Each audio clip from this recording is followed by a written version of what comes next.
Praise the Lord. ஆண்டவராகிய இயேசு கிறிஸ்து நாமத்திலே வாழ்த்துகிறேன்.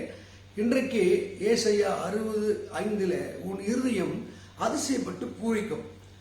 எத்தனை இருதயங்கள் அதிசயப்பட்டு பூரிக்குது? எத்தனை இதயங்கள் மகிழ்ச்சியால் பொங்கிக் கொண்டிருக்கிறது? எத்தனை இருதயத்திலே சந்தோஷம் தாண்டவம் ஆடிக்கொண்டிருக்கிறது?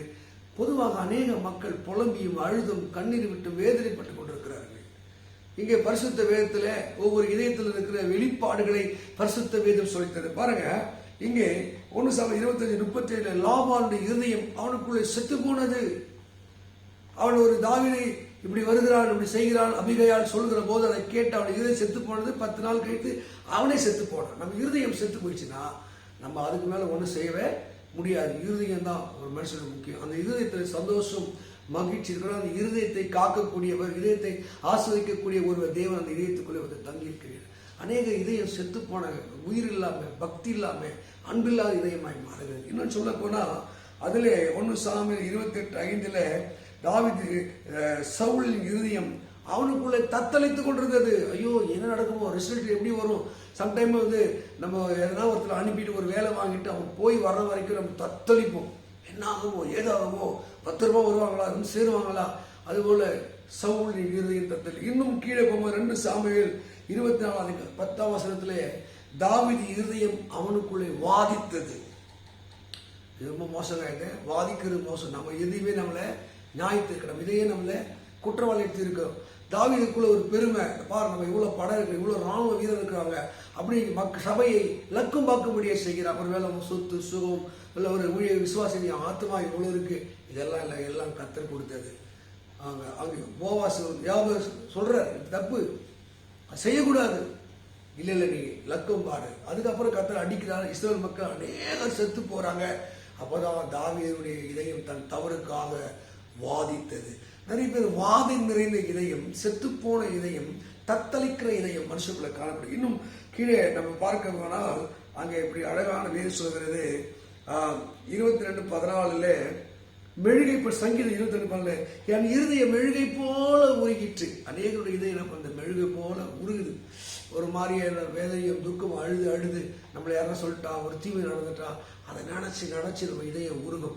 எத்தனை இதயங்கள் உருகி போன நிலை, கல்லான நிலை, தத்தளிக்கிற நிலை. ஆமே இன்னைக்கு அந்த இதயம் தான் இன்னைக்கு அதிசயப்பட்டு பூரிக்குன்னு சொல்றாரு. ஒரு வேலை உன் இதயம் தத்தளிக்குதா, கல்லு மாதிரி இருக்கா, மெழுகை போல உருகுதா, உன் இதயத்திலே கர்த்தர் ஒரு அதிசயம் செய்வார்.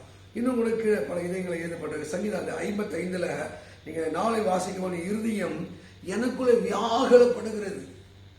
வியாகலம் அப்படியே நினைச்சு கற்பனை செய்து யோசித்து வியாகலப்படுகிறது. அதே சங்கீதம் 61:2 வாசிக்க இருதயம் எனக்குள்ள நொந்து போன இருதயம். நொந்து போன முழுசா இருக்கும், அழகா இருக்கும், பார்த்த பழம், மாம்பழம் பழக்கம், ஆப்பிள் பழக்கம், தொட்ட உள்ள பழக்கம். என் இருதயமா தான் இருக்கு, ஆனா அது நொந்து போய் இருக்கிறது. இன்னும் கீழே சொல்ல போனா அங்கே சங்கீதம் 143 வாசிக்கும் போது என் இருதயம் சோர்ந்து போனது. நோ மோர், அதனால செயல்பட முடியல, சோர்ந்து போனது. மக்களே, சோர்ந்து போன இதயம், நொந்து போன இருதயம், தத்தளித்த இருதயம், எப்படிப்பட்ட இருதயமா இருந்தாலும் பரிசுத்த வேதம் நமக்கு ஒரு அழகான வார்த்தை சொல்லுது. பரிசுத்த ஆவியின் வல்லமை நம்ம இதயத்து மேல ஊற்றப்படுகிற போது அந்த இருதயம் உற்சாகம் அடைகிறது, அந்த இருதயம் பலப்படுகிறதா. நீங்க எந்த நிலைமையில இருக்கிறீங்க? சோர்ந்து போயிருக்கீங்களா? ஆவியானவர் உதிக்கிற ஒரு ஒளியிடத்திலே ஆண்டவர் உதிக்கும் போது உன்னை இருளை மாற்ற தேவ பிரசனம் வல்லமை வருகிற போது உதிக்கிற உன் ஒளியிடத்திலே ராஜாக்கள் கடந்து வரும். அதை கண்டு உன் இருதயம் அதிசயப்பட்டு பூரிக்கும். இன்னைக்கு பரிசுத்த தேவன் உங்களை தம்முடைய பிரசனத்தினாலும் வல்லமையினாலும் கிருபையால் நிரப்ப முடியாது. அவருடைய ஒளியாக வல்லமை தரும், ஒளியாக கிருபைகள் தரும்படியாக உன் இருதயம் அதிசயப்பட்டு பூரிக்கும். பைபிள் நிறைய பேர் இருக்கிறாங்க, அவங்க இதயத்தில் ஆவியால் இறங்கி வரும்போது, தேவ மகிமை இறங்கி வரும்போது அவர்கள் அதிசயப்பட்டு பூரித்தார்கள். தேவ மக்களே, ஒருவேளை கடனோடு வியாதியோடு நீ கலங்கி போய் நொந்து போய் சோர்ந்து போன இதயத்தோடு இருக்கியா?